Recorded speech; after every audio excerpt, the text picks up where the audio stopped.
말씀 신약성경 사도행전 2장 말씀입니다.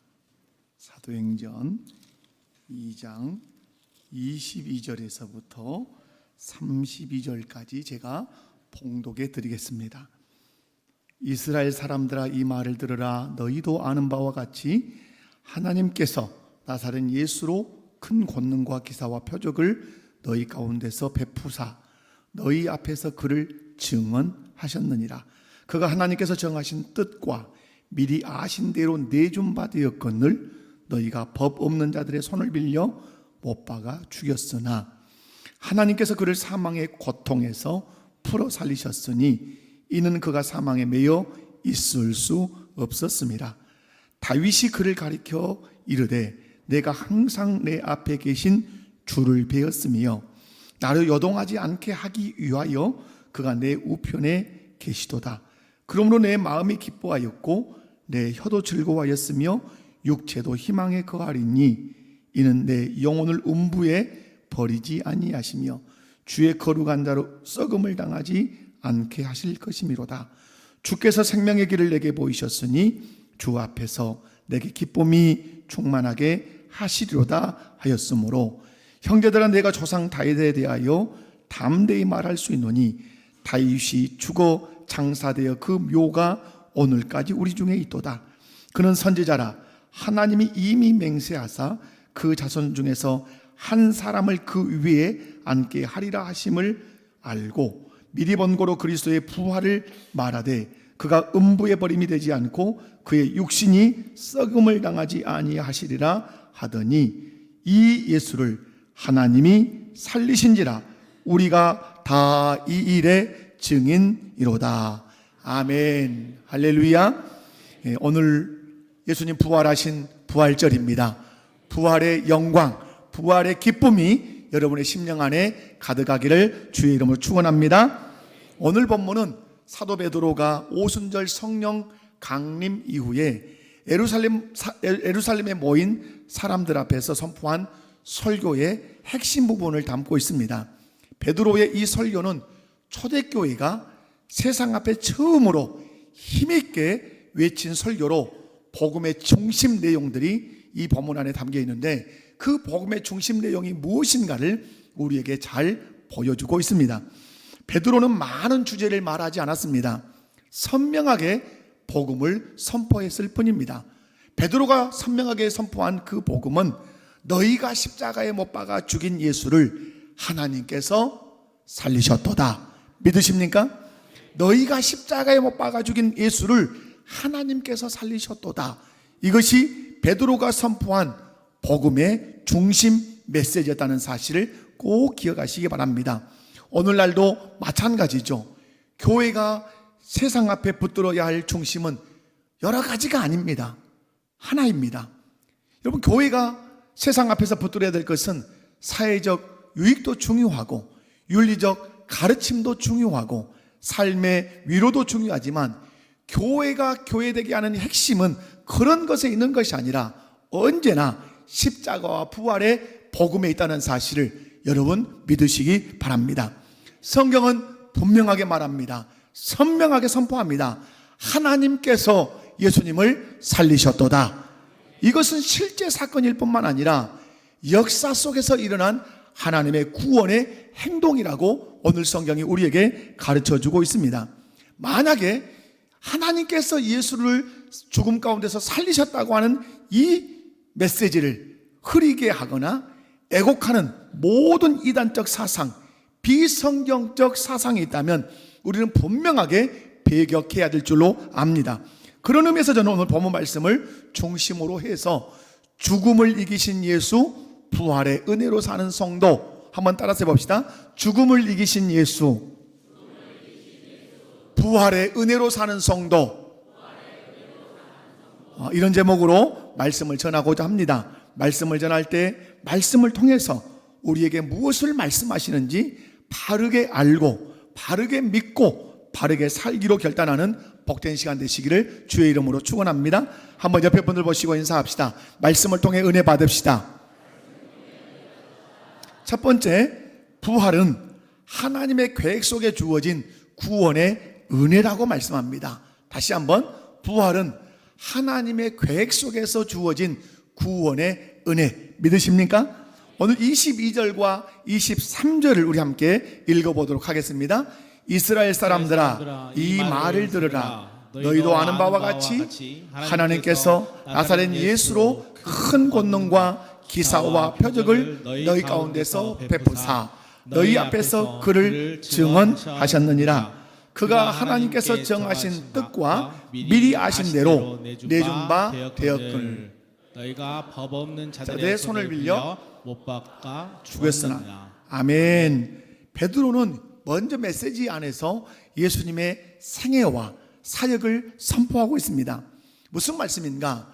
예수님은 갑자기 등장한 인물이 아니라는 것입니다. 예수님은 하나님께서 공적으로 증언하신 분이십니다. 어떻게 증언하셨냐? 여러분, 하나님께서는 예수님에게 권능과 기사와 표적을 사람들 가운데서 많이 행하게 하셨습니다. 그 권능과 기사와 표적을 사람들 가운데서 행하게 하심으로 나사렛 예수가 내 아들이며 나사렛 예수가 선지자들 통하여 예언된 메시아다라고 친히 드러내시고 친히 공적으로 증언하셨다는 말씀입니다. 그런데 이어지는 23절에서 놀라운 말씀이 나옵니다. 예수님께서 십자가에 달리신 사건은 우연이 아니라고 하는 것입니다. 23절을 말씀 보면 뭐라고 말씀하는가? 하나님께서 정하신 뜻과 미리 아신 대로 된 일이라고 이렇게 얘기합니다. 무슨 말이냐면 예수님께서 십자가에 못 박히신 것은 하나님께서 정하신 뜻이었다는 말이에요. 하나님께서 십자가에 못 박도록 정하셨다는 말이에요. 그래서 예수님이 십자가에 못 박혔고 예수님께서 십자가에 못 박히실 것을 하나님께서 미리 아셨고 미리 아신 대로 되었다고 베드로를 통해서 증거하고 계신 겁니다. 사랑하는 성도 여러분, 이것은 참으로 중요하죠. 예수님의 십자가는 단지 인간의 악이 만들어낸 비극으로 끝나지 않는다는 사실입니다. 물론 인간의 죄는 분명합니다. 그래서 베드로는 우리 인간의 죄를 뭐라고 말씀하는가? 너희 법 없는 자들의 손을 빌려 못 박아 죽였도다. 너희가 법 없는 자들의 손을 빌려서 못 박아 죽였도다. 주어와 동사로 딱 끝내면 너희가 죽였도다 이 말이에요. 무슨 말씀이에요? 예수님이 십자가에 못 박혀 죽으신 것은 전적으로 책임이 누구에게 있다? 너희가 못 박아 죽였도다. 책임이 누구에게 있다는 겁니까? 인간에게 있다는 말씀이에요. 여러분, 죄는 실제입니다. 악은 실제입니다. 죄와 악이 실제이기 때문에 예수님께서 이 죄와 악을 짊어지고 실제적으로 십자가에 못 박혀 죽으셨다는 말씀이에요. 그러나 인간의 그 죄와 악이 하나님의 구원 계획을 무너뜨릴 수 없었습니다. 오히려 하나님께서는 인간의 그 죄와 악을 사용하셔서 구원의 뜻을 이루신 줄로 믿습니다. 이것을 신학자들은 십자가의 신비라 이렇게 말합니다. 인간의 죄악을 하나님은 쓰셔서 하나님의 그 구원의 뜻을 이루셨다. 예수님은 조롱당하셨습니다. 버림당하셨습니다. 그리고 비참하게 십자가에 처형해 당하셨습니다. 사람이 보기에는 너무 비참하고 그리고 실패처럼 패배처럼 보이는 그런 저주의 십자가입니다. 그러나 하나님의 눈으로 보면 그 십자가는 실패가 아니라 구원의 중심인 줄로 믿습니다. 십자가에서 우리의 죄값이 치러졌고 십자가에서 하나님의 공의가 만족된 줄로 믿습니다. 십자가에서 자기 백성을 향한 하나님의 그 전폭적이고 지독하고도 압도적인 그 사랑을 우리 주께서 드러내신 줄로 믿습니다. 그리고 24절에 말씀합니다. 24절 우리 함께 읽어보도록 합니다. 시작. 하나님께서 그를 사망의 고통에서 풀어 살리셨으니 이는 그가 사망에 매여 있을 수 없습니다. 아멘. 여러분, 예수 그리스도를 부활하게 하신 분이 성부 하나님이신 줄로 믿습니다. 그런데 하나님께서 그를 사망의 고통에서 풀어 살리셨다. 이유가 뭡니까? 예수님은 사망에 매여 있을 수 없었기 때문이라고 베드로는 선포하고 있습니다. 이것은 얼마나 강력한 선언인지 모릅니다. 사망이 예수님을 무덤에 묶어둘 수도, 사망이 예수님을 무덤에 가둬둘 수도 없었다는 말씀이에요. 왜 그런가? 그분은 죄 없으신 분이었기 때문에 그렇습니다. 예수님은 자기 죄 때문에 십자가에 못 박혀 죽으신 것이 아니라 우리의 죄를 대신 지시고 십자가에 죽으셨다고 성경은 단호하게 말씀하고 있습니다. 사랑하는 성도 여러분, 부활은 단지 죽은 사람이 다시 살아났다고 하는 그런 차원의 기적이 아니에요. 예수님의 부활은 예수님의 십자가가 헛되지 않았다고 하는 하나님의 증언이라는 사실을 기억하셨으면 좋겠습니다. 뿐만 아니라 예수님의 부활은 너희 죄가 용서받는 길이 열렸다고 하는 하나님의 선언이라는 사실도 여러분 믿으시기 바라요. 그리고 예수님의 부활은 예수 그리스도의 사역은 완전하다라고 하는 하나님의 보증이라는 사실입니다. 그러므로 우리는 부활을 생각할 때마다 늘 십자가를 생각하셔야 합니다. 왜냐? 십자가 없는 부활이 없고 부활 없는 그 십자가는 복음의 완전성을 여러분 결여시키기 때문에 그렇습니다. 예수님께서 십자가에서 죽으셨기에 우리의 죄가 사함받은 줄로 믿습니다. 예수님께서 죽은 자 가운데서 3일 만에 부활하셨으므로 우리가 의롭다함을 받은 줄로 믿습니다. 여기서 우리가 받아야 할 첫 번째 은혜가 있는데요, 그것은 부활은 절망 속에 있는 죄인에게 주시는 하나님의 구원의 은혜라고 하는 사실입니다. 다시 한번, 여러분, 부활은 절망 속에 있는 죄인에게 주시는 하나님의 구원의 은혜라 하는 사실을 꼭 기억하셨으면 좋겠습니다. 혹시 오늘 이 자리에 오셨지만 마음이 무거운 분이 계실 수 있습니다. 무엇 때문에 마음이 무거운가? 죄책감 때문에 고개를 힘든 분이 계실 수 있어요. 물론 인생에 큰 짐을 지고 이 자리에 오셔서 마음이 무거울 수도 있어요. 여러분, 그래서 생각할 수 있죠. 하나님이 나 같은 사람도 받으실까? 하는 이런 생각 때문에 부활의 복음 앞에서도 자신 있게 서지 못하는 사람이 있을 수 있다, 이 말입니다. 이 시간 기억합시다. 예수님께서 나의 죄를 위해서 십자가에 죽으셨다. 나를 의롭다 하시기 위해서 사흘 만에 살아나셨다. 이것이 복음입니다. 이 복음을 굳게 붙들면 여러분의 죄가 사함받고 사함받을 뿐만 아니라 여러분을 의롭다 하실 줄로 믿습니다. 결코 자기 공로를 붙들지 않으시기 바랍니다. 자기의 선함을 의지하지 않기를 바랍니다. 내 눈물, 내 결심, 내 열심으로 하나님 앞에 설 사람은 아무도 없습니다. 이유가 무엇입니까? 모든 사람이 죄를 범하였음에 하나님의 영광에 이르지 못한다고 로마서 말씀을 통해서 우리에게 선언하고 있기 때문에 그렇습니다.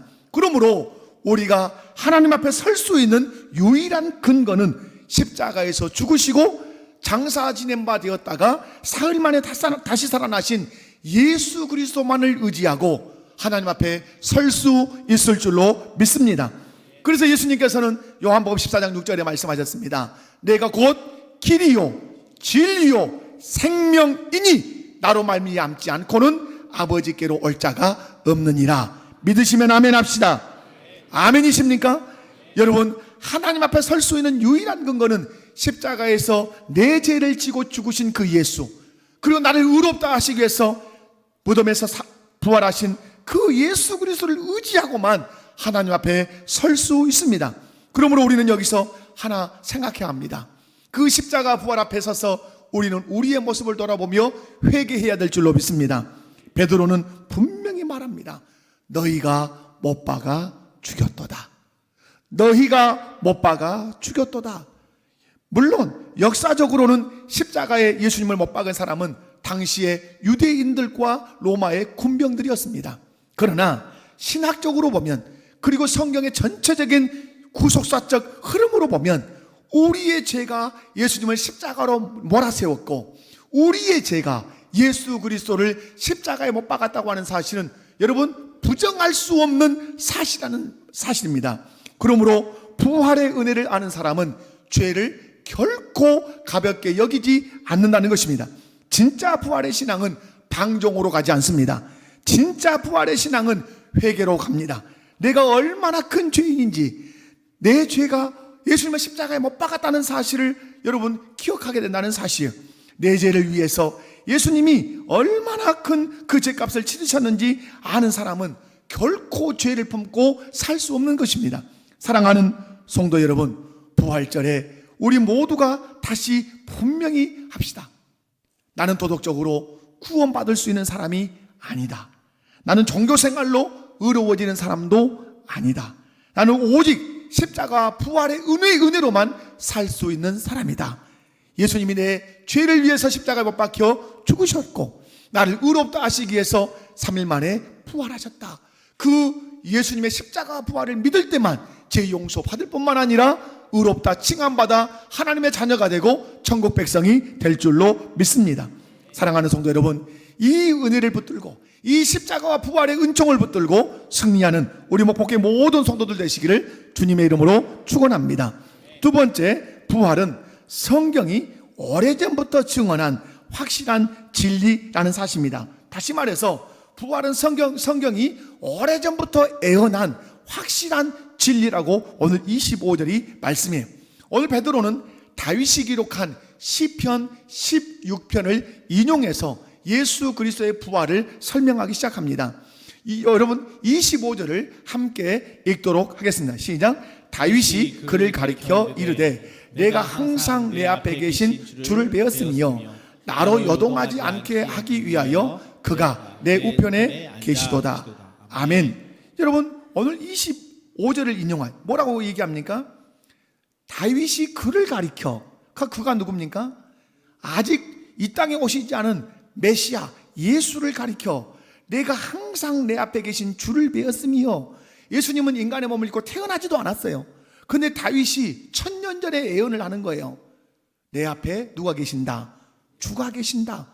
여러분, 그러면서 27절에 연이어서 말씀합니다. 27절 한번 읽어보겠습니다. 시작. 이는 내 영혼을 음부에 버리지 아니하시며 주의 거룩한 자로 썩음을 당하지 않게 하실 것이미로다. 아멘. 이렇게 이 시편 16편을 베드로가 인용을 합니다. 그리고 해석하면서 다윗 자신이 이 말씀의 최종적인 주인공이 될 수 없다고 29절에서 말씀해요. 왜? 이것은 다윗이 자기가 그런 주가 아니라고 말한, 왜냐하면 다윗은 죽었단 말이에요. 29절에 보면. 그리고 장사되었어요. 그리고 그 묘가 지금 우리 어디 가운데 있다? 우리 가운데 있다고 예루살렘에 모인 그 회중을 향해서 선포하는 것이에요.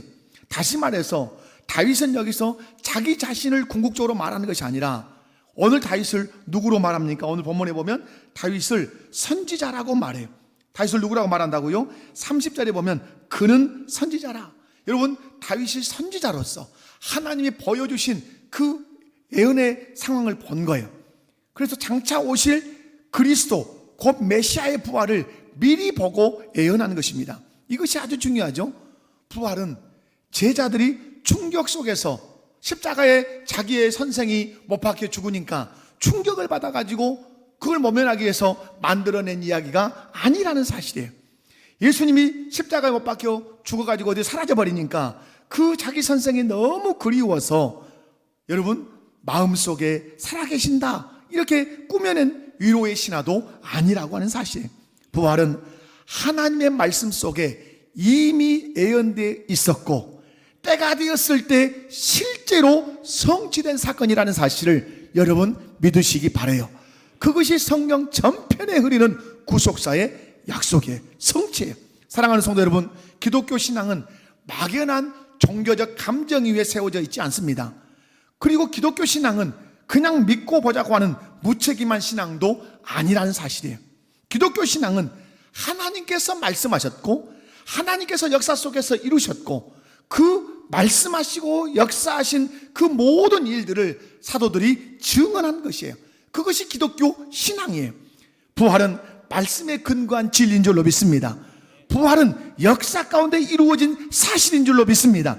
그래서 베드로는 단지 내가 느끼기에 그렇습니다 라고 말한 게 아니에요.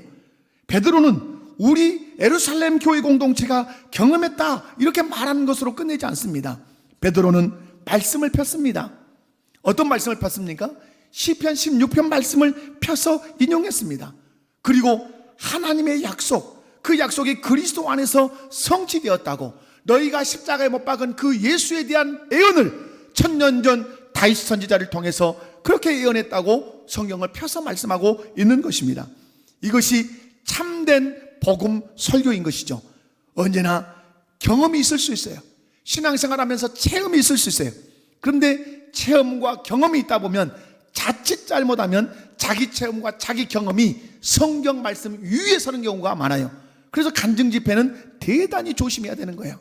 왜? 그 간증자의 말이 하나님의 말씀보다, 여러분 유튜브에서 천국을 보았다, 그 천국을 보았다고 하는 그 간증이 성경 말씀보다 더 권위 있게, 성경 말씀보다 더 크게 들리는 경우가 있어요.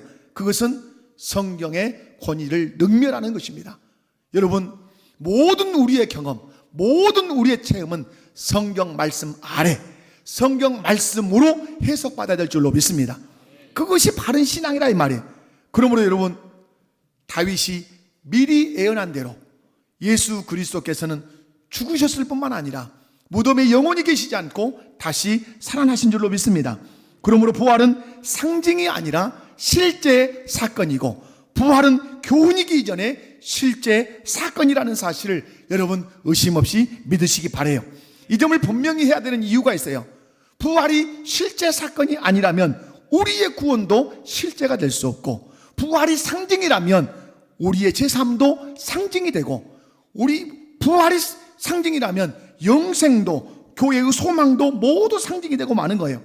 그러면 결국 우리는 사람들의 헛된 말에 붙들려서 신앙생활하는 사람이 돼요. 고린도전서 15장에 보면 바울 사도가 반복해서 던지는 부활장에서 부활이 없다면, 부활이 없다면, 부활이 없다면, 부활이 없다면, 마지막에 탁 끝내는 게 뭡니까? 부활이 없다면, 부활이 없다면, 부활이 없다면. 신앙생활하는 우리, 예수 믿고 따르는 우리가 이 세상에서 가장 불쌍한 자로다. 그러나 우리가 불쌍하지 않은 것은 부활이 역사적 실제요, 역사적 사실이기 때문에 부활을 믿는 우리, 예수 그리스도를 믿는 우리, 예수 그리스도를 따르는 우리는 가장 복된 자라고 선언하는 것입니다. 사랑하는 성도 여러분, 예수님께서 실제로 부활하셨기 때문에 우리의 제3도 실제인 줄로 믿습니다. 예수님께서 실제로 장사 지낸 바 되었다가 3일 만에 부활하셨기 때문에 우리의 의롭다 칭한 칭의도 실제인 줄로 믿습니다. 그리고 예수님께서 3일 만에 부활하심으로 영원히 사셔서 우리에게 영생을 주셨기 때문에 우리의 영생도 실제인 줄로 믿습니다. 장차 우리가 죽어 흙으로 돌아간다 할지라도 우리 구주 예수님 재림하시는 그날에 우리가 몸의 부활도 실제인 줄로 믿습니다. 예수님처럼 신령한 몸으로 부활할 줄로 믿습니다. 여기서 두 번째 강하게 적용해야 될 교훈이 있는데, 부활의 은혜를 입은 사람은 말씀 위에 굳게 서야 한다는 사실입니다. 부활의 신앙은 감정에 매이는 것이 아니에요. 부활의 신앙은 기분이 좋으면 믿어지고 힘들면 흔들리지는 그런 신앙이 아니에요. 내 형편이 나아지면 하나님이 살아계신 것 같고, 내 일이 꼬이고 내게 어려움이 겪이면 하나님이 저 멀리 계시는 것 같은 이런 수준에 머무르는 신앙, 우리가 벗어나야 돼요. 고무줄 같은 신앙. 어느 때는 하나님이 내 앞에 계신 것 같고, 어느 때는 하나님 나를 버리신 것 같은, 그게 다 어디서 오는 거예요? 내 감정, 내 느낌, 내 상황에 근거를 두면 하나님이 가까이 계셨다가 하나님 나를 버리신 것 같은, 여러분 이 신앙은 바른 신앙 아니에요. 여러분, 하나님 항상 나와 함께 계신다, 떠나지 않는다, 이 굳건한 믿음을 갖는 것은 어디 위에 서는 신앙이다? 말씀 위에 서는 신앙이에요. 아멘이십니까? 그래서 우리 개혁주의는 성경 중심 신앙이에요. 말씀 제일주의예요. 아멘. 여러분, 우리의 감정으로 신앙을 평가하면 안 돼요. 여러분, 어느 때는 여러분이 감정을 따르면 천국 못 갈 것 같아요. 그런데 예수를 믿으십니까? 물어보면 예수 믿는다 그래요. 그러면 성경은 말해요. 예수를 믿으면 어떻게 된다? 너와 내 집이 구원을 얻으리라. 내 감정이 참입니까? 하나님의 말씀이 참입니까? 하나님의 말씀이 참인 것이죠. 여러분이 두려울 때, 여러분이 뭔가 믿음이 연약해질 때, 그때는 곧장 어디로 달려가야 돼요?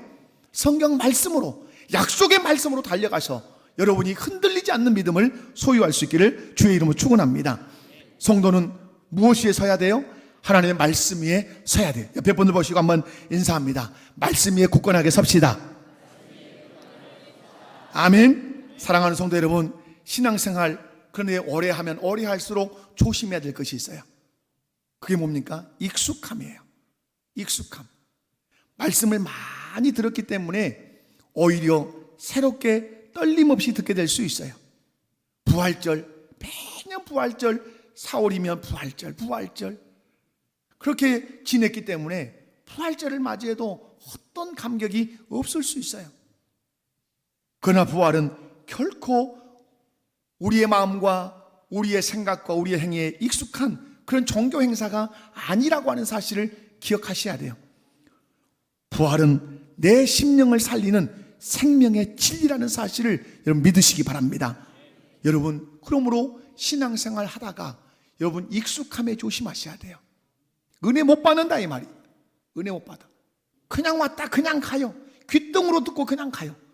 여러분, 그 익숙함이 깨뜨려지셔야 돼요. 그 깨뜨려진 그 틈 사이로 주님의 은혜가 스며들어야 돼요. 그래야 내가 살아요. 부활은 생명의 진리예요. 우리를 살리는 진리라 이 말이에요. 또 하나 조심해야 될 것이 있어요. 그건 현실주의예요. 나이가 들면 들수록 점점 사람이 계산적이 됩니다. 어린아이 때는 이것이 그렇게 귀해도 누가 주라면 그냥 줍니다. 계산할 줄 몰라요. 철이 들고 세월을 오래 살면 아주 현실적인 사람이 되는데, 그 현실적인 사람이라는 말을 한마디로 얘기할 때 계산적인 사람이 된다는 말이에요. 말씀은 그렇지만 현실이 다른데요 라고 하면서 신앙생활하면서 말씀을 밀어내요. 원론은 그렇지만 세상은 그렇게 안 돌아간다고 말씀을 밀어내요. 여러분, 그래서 성경은 우리에게 물어요. 하나님은 성경을 통해서 우리에게 질문해요. 너는 무엇 위에 서 있냐? 세상의 논리 위에 서 있냐? 하나님의 약속 위에 서 있냐? 여러분 세상의 논리 위에 서 있습니까? 하나님의 약속의 말씀 위에 서 있습니까? 말씀의 약속에 서 있기를 원합니다. 성경을 통해서 질문합니다. 너는 계산이냐? 복음이냐? 복음이기를 원합니다. 눈앞에 형편이냐? 부활의 주님이냐? 부활의 주님입니다. 그렇게 믿고 그 부활의 주님을 따라가는 신앙생활 하시기 바라요. 부활의 은혜를 입은 사람은 말씀보다 자기 생각을 앞세우지 않습니다. 세상에 유행하는 사상보다 성경의 진리를 더 신뢰한다는 사실이에요. 교회 밖에 조롱이 있을 수 있어요. 그러나 아무리 세상이 나를 조롱한다 할지라도 하나님의 말씀의 권위를 더 무겁게 받아들이고 더 무겁게 생각한다는 사실이에요. 그러므로 사랑하는 성도 여러분, 부활절에 다시 말씀으로 돌아가는 운동이 일어나기를 주의 이름으로 축원합니다. 성경이 말씀하는 예수 그리스도를 믿읍시다. 성경이 말씀하는 십자가를 붙듭시다. 성경이 말씀하는 부활을 내 부활로 확실하게 붙드는 귀한 부활절 되시기를 주의 이름으로 축원합니다. 흔들릴 때마다 내 감정보다 말씀으로 돌아가시기 바랍니다. 낙심될 때마다 현실보다 약속으로 돌아가는 그런 신앙생활 꼭 하시기 바라요. 감정이 틀려요. 말씀이 옳아요. 상황은 틀려요. 말씀이 항상 옳아요. 아멘이십니까? 두려울 때마다 무덤을 붙드는 것이 아니라 그 무덤을 깨치고 나오신 그 예수 그리스도를 붙드시고 그분의 말씀을 붙드시기를 주의 이름으로 축원합니다. 우리 복개 모든 성도 여러분, 부활은 하나님께서 구약의 선지자를 통해서 예언해서 성취하신 진리라는 사실을 믿고, 여러분이 어떤 상황, 어떤 환경, 어떤 감정의 흔들림이 온다 할지라도 어디로 돌아가겠다? 말씀으로 돌아가서 말씀이 약속한 것을 확인하고 그 말씀을 꼭 붙들고 흔들림 없는 그런 신앙생활 하시기를 주의 이름으로 축원합니다. 세 번째로, 부활은 우리를 증인으로 세우고 새로운 삶을 살게 하는 능력입니다. 다시 한번, 부활은 우리를 누구로 세우고? 증인으로 세우고, 그것뿐만 아니라 새로운 삶을 살게 하는 능력이라고 32절에서 말씀해요. 32절을 함께 읽습니다. 시작. 이 예수를 하나님이 살리신지라 우리가 다 이 일의 증인이로다. 아멘. 이 한 구절은 오늘 본문 말씀의 결론과 같습니다. 베드로는 부활을 설명하는데 거기서 멈추지 않습니다. 그는 증언합니다. 우리가 다 이 일의 증인이로다. 증인이로다. 이것이 부활을 경험한 교회의 특징이에요. 예수님이 부활하셨다. 우리가 그 증인이다. 그러면 이 교회는 어떻게 해야 되죠? 부활을 전해야 되죠. 그 부활을 경험한 성도는 어떻게 해야 되죠? 부활을 전해야 되죠. 그게 전도인 것이죠. 부활은 듣고 끝나는 교리가 아니에요. 부활은 증언하게 만드는 능력이 들어있어요. 부활하신 주님을 만난 사람은 이전과 같은 삶을 살지 않아요. 과거로 돌아가지 않는다 이 말이에요. 왜? 부활이 돌아가지 못하게 해요. 여러분, 사도행전 2장 22절에서 오늘 32절에 이 설교 내용인데, 이 설교자는 지금 누굽니까? 지금 사도행전 2장 22절에서 32절 제가 서론에 말했어요. 베드로죠. 베드로가 처음 지금 설교한단 말이에요. 그리고 서슬퍼런, 예수님의 십자가에 못 박은 그 서슬퍼런 사람들 앞에서 어마어마한 군중, 여러분 회개해서 돌아온 사람만 3,000명이면 회개하지 않은 사람까지 포함하면 얼마나 많겠습니까? 그 어마어마한 군중 앞에서 베드로가 설교를 해요. 근데 여러분, 이 베드로가 어떤 사람입니까? 얼마 전, 여러분 예수님 승천하셨으니까 여러분 예수님 부활 십자가에 못 박힌 지 얼마 안 되는 거잖아요. 그 베드로 두려움에 무너진 사람 아닙니까? 여종 앞에서 벌벌벌벌 떠는 것 아닙니까? 너도 그와 함께한 그 당이라. 나는 모른다. 그렇게 부정하고 예수님 떠났던 사람 아니에요.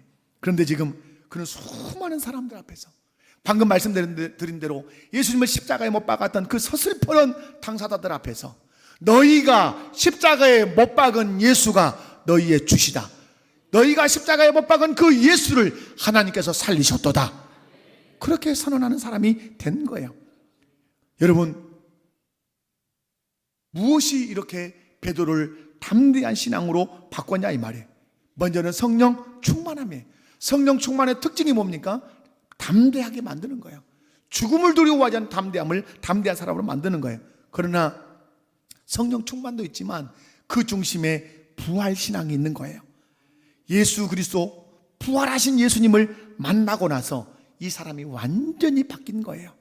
그런 의미에서 저와 여러분도 십자가에 못 박혀 죽으신 그 예수님만 만나는 것이 아니라 장사 지낸 바 되었다가 성령의 능력으로 3일 만에 부활하신 그 예수를 만나 베드로처럼 변화되는 은혜를 경험할 수 있기를 주의 이름으로 축원합니다. 축원합니다. 부활이 사람을 바꿔요. 부활의 능력이 사람을 바꿔놓는다 이 말이에요. 예수님을 부정한 사람에서 예수님을 증언하는 사람으로, 예수님을 아느냐 하니까 그 자리에서 도망쳤던 사람에서 여러분 예수님을 위해서 자기 생명을 내놓는 사람으로 바꾸는 거예요. 그러므로 여러분 오늘 부활절에 기도하셔야 되겠죠. 십자가에 못 박히신 예수만 바라보는 것이 아니라 3일 만에 부활하신 그 주님을 바라보고 만나기를 원합니다. 부활하신 주님을 만나고 베드로가 변화됐던 것처럼 나도 부활하신 예수 만나고 나도 베드로처럼 변화되기를 원합니다. 이 고백, 이 기도가 저와 여러분의 기도가 되기를 원합니다. 그러므로 사랑하는 성도 여러분, 오늘 우리도 물어야 되겠죠. 나는 정말 부활의 은혜를 입은 사람인가? 여러분 부활의 은혜를 입으셨습니까? 그렇다면 내 삶은 얼마나 달라졌는가? 부활의 은혜를 입은 사람으로서 내 삶의 태도는 얼마나 달라졌는가?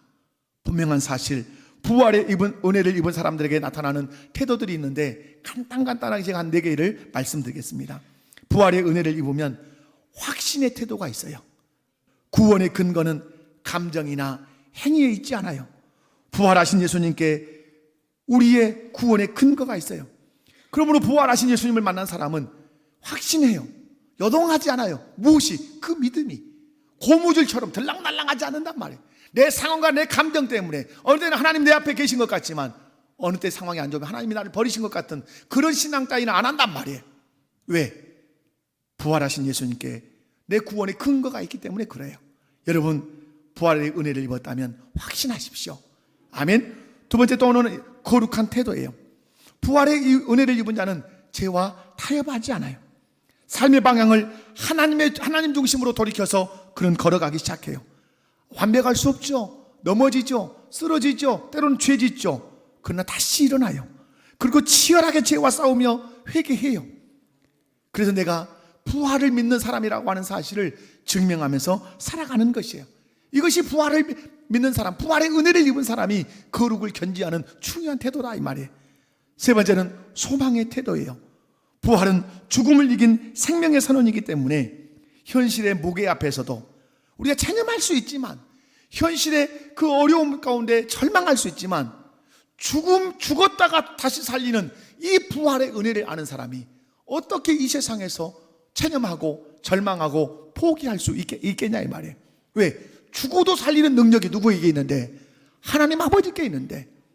여러분, 그래서 부활을 믿으면 뭐가 있어요? 소망이 있어요. 인생에 아주 철벽 같은 장벽을 만나도 결코 좌절하지 않습니다. 여러분, 인생을 가장 낙심하게 하는 장벽이 무엇입니까? 그것이 죽음입니다. 당신 암입니다. 암 3기입니다. 4기입니다. 그러면 발발발발 떱니다. 그럴 수밖에 없어요. 그렇게 발발발발 떨다가도 부활의 믿음을 가진 사람은 믿습니다. 그래, 내가 언제 죽어도 죽을 건데 내가 죽는 방식이 암일 뿐이지. 그러나 나는 믿어 다시 살아날 거야. 결코 그것이 나를 좌절하지 못하게 한단 말이에요. 부활의 능력이라 믿습니다. 네 번째는 증인의 태도예요. 부활은 관념이 아니기 때문에 주님이 살아계신다는 사실을 침묵할 수 없어요. 반드시 삶 속에서 예수님이 너의 죄를 위해서 십자가에 죽으시고 3일 만에 부활하셨다. 그 부활하신 주님은 영원히 살아계시는데 네가 그 예수를 믿으면 네 죄가 용서받고 너도 예수님처럼 부활해서 영생을 누릴 수 있다고 전도하게 된다는 사실이에요. 베드로의 고백처럼 우리 모두는 부활의 증인으로 세상 속에서 예수 그리스도의 살아계심을 전해야 될 줄로 믿습니다. 사랑하는 성도 여러분, 부활의 은혜는 우리를 편안한 종교인으로 놔두지 않습니다. 그 은혜는 우리를 새 사람으로 만들고 반드시 증인의 반열에 세운다는 사실을 믿으시기 바라요. 부활을 믿으면서 삶이 그대로라면 우리는 우리 자신을 다시 한번 돌아보셔야 되겠죠. 부활을 믿으면서 여전히 죄와 타협하고 있다면 진짜 내가 이 십자가 예수를 믿고 부활을 믿는지 살펴보고, 믿는데 죄를 짓는다면 십자가 앞에 부활의 주님 앞에 나와서 진실로 회개해야 될 줄로 믿습니다. 부활을 믿으면서 여전히 절망의 언어, 불평의 언어, 낙심의 언어만 쏟아낸다면 다시 십자가와 부활 앞에 서야 돼요. 죽음 가운데서도 살리는 능력이 하나님 아버지께 있는데 내가 만난 이 일이, 내가 만난 이 사건이 그만큼 힘든 거냐? 힘든다 하더라도 누가 날 여기서 건지실 수 있다? 하나님 아버지가 건지실 수 있다. 그러므로 여러분, 절망의 언어가 부활의 믿음을 믿으면 끝나게 된다는 사실이에요. 말씀을 뵙습니다. 사랑하는 성도 여러분, 오늘 사도행전 2장 22절에서부터 32절까지 말씀은 우리에게 선명하고 분명하게 세 가지를 가르쳐 주었습니다. 첫째가 뭐였습니까? 부활은 하나님의 계획 속에서 주어진 구원의 은혜다.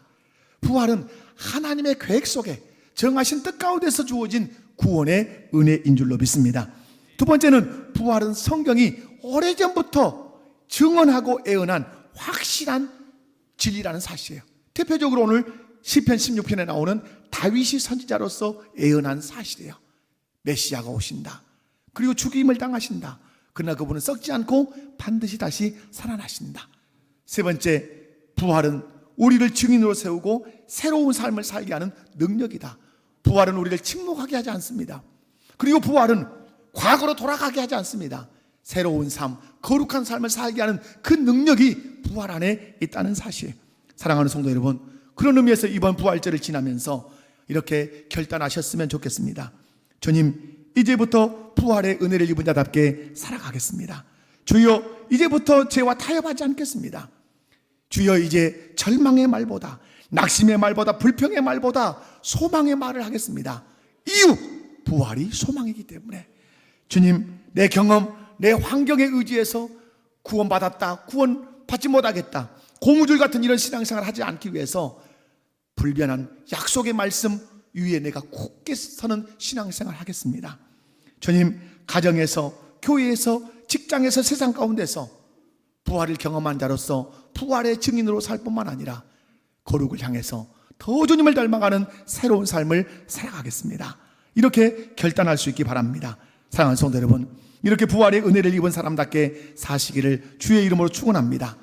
죽음을 이기고 부활하신 예수 그리스도의 생명이 저와 여러분의 심령에, 가정에, 우리 교회 가운데, 여러분의 삶의 현장에 충만하게 역사하기를 주 예수 그리스도의 이름으로 축원합니다. 축원합니다. 다 같이 자리에서 일어나셔서